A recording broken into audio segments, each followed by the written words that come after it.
Hi, I'm Chris F. Walker, author and speaker and previous military intelligence operator. Today, I'm going to be sharing 5 things that I learned in military service, which have directly contributed to success later in life. Number 1, be prepared.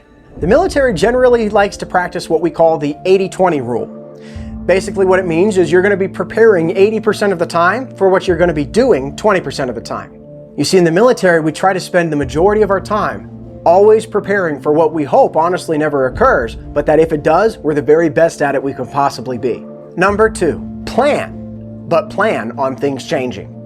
In the military, we like to plan operations down to the finest detail based off of all the best intel that we have available. The problem is that we know no plan ever survives contact with the enemy. Or as Mike Tyson once said, everyone has a plan until they get punched in the face.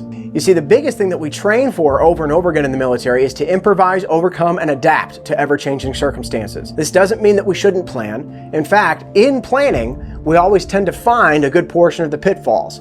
And if you're the person who shows up with a game plan in a circumstance and the other guy has not, you've already got the edge. In the military, we always give priority to the objectives and the timetables. And the real goal is not about making sure that everything goes according to plan. The real point of planning is to make sure that everyone is on the same page about what we're trying to achieve. The objective is the key. When obstacles come, don't let them stop you. Either go through them, around them, or ignore them. But one way or the other, remember that they're not the focus. The focus is the goal.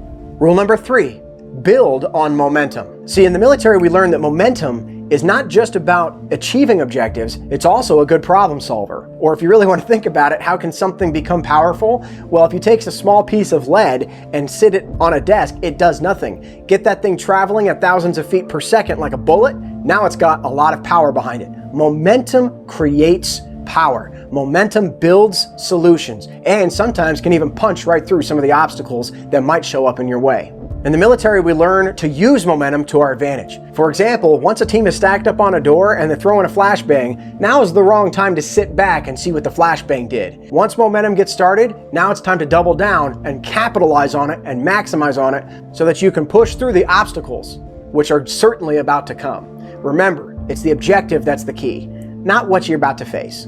Number 4, practice discipline. Nothing worth doing ever happens overnight, and whether it be something about building your health, building relationships, or building your economic status, nothing in life worth having happens overnight. It takes time, dedication, and continual effort. It is that continuous discipline that is going to end up being the final key to whatever it is you succeed in life. And number 5, communicate clearly and courageously. Communication in military is not 2 ways, it's actually 3. I've got to make sure that you understood, and then you're going to tell me that you understood so that I know you did understand. That 3rd stage, that clarification step, is so vital to making sure that communication is understood and executed properly. The final step is to be the kind of person who's willing to communicate even about the hard topics. A lot of times people will drop things or leave them aside because they're afraid of what it might do to someone's feelings or how they're going to be perceived after being the one who brings it up. Let that go. Even though you are the kind of person who brings up the kinds of conversations that people might think makes you bold or even potentially rude,